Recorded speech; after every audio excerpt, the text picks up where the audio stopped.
There's something about the need to bear witness to scars. As a parent, I have acknowledged and kissed many nearly invisible boo boos, and borne witness to and bandaged many scrapes and cuts. And every pastor knows that it's really common for people to show you their scars. When I was doing my chaplaincy internship in a hospital, people I'd just introduced myself to would pull back a sheet and show me freshly stitched surgical wounds. There's power in being able to say, "This happened to me, and I need you to see it." When Jesus appeared to his disciples after he was killed and after he was raised from death, he asked them to bear witness too. But let's make sure to note that Jesus didn't leap down from the cross right away and say, "It's all good." He stayed dead for 3 days. He took his time before he was ready to come back. He took time to process the pain that had been inflicted on him. He didn't re-enter his community right away. He didn't feel the need to slap a smile on his face and make everyone else feel at ease. And when he came to be with the disciples who had been following him throughout his ministry, Jesus didn't hide his pain from them. Jesus showed them the truth. He showed them his hands and his side.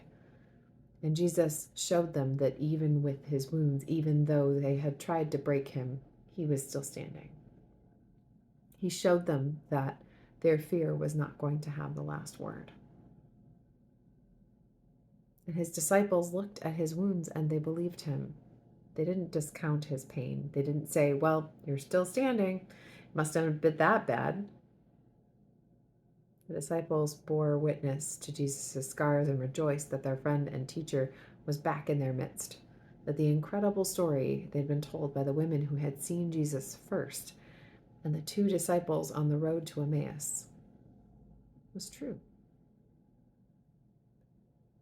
But bearing witness to scars is uncomfortable. It's much easier, or perhaps more polite, to turn away or to discount them.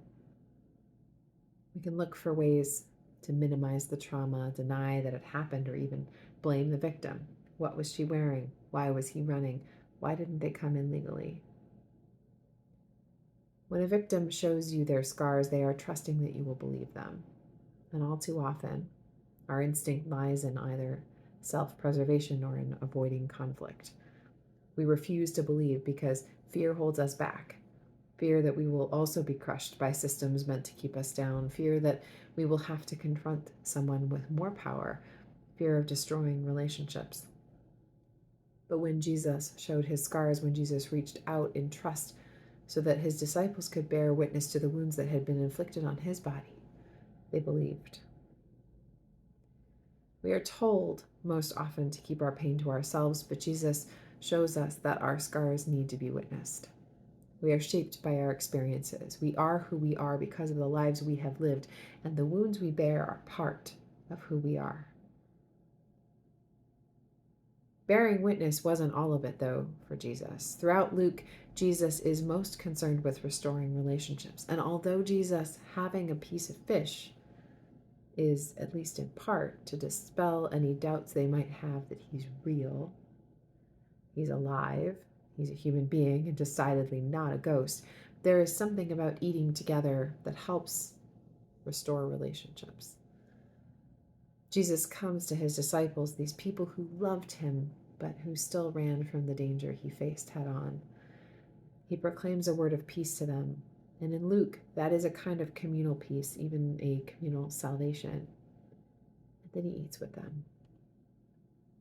The scars that he bears are part of him, but they don't define him, and they also don't define Jesus' relationship with his disciples. He is asking them to bear witness, knowing that even when such horrible things happen, God is at work, making resurrection possible. Jesus comes to the disciples wounded and scarred, reiterating their call to mission in the world, reminding them of the world's need for their compassion and care, reminding them that when they bear witness to his scars and to his triumph over death, they are strengthened into new life, a strength and a life that comes through God. Thomas Merton wrote that a true encounter with Christ liberates something in us, a power we did not know we had, a hope, a capacity for life, a resilience, an ability to bounce back when we thought we were completely defeated, capacity to grow and change, a power of creative transformation. When Jesus calls us to life in Him, He is not calling us to simply exist.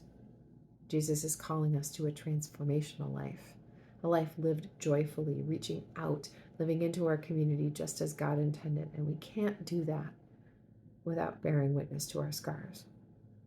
We can't do that while we're in hiding. A transformational life is one that refuses to be defined by fear, even when so often our instinct is to close in on ourselves and live into that fear.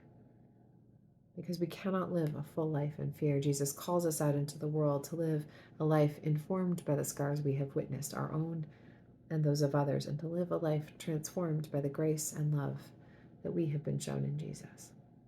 Amen.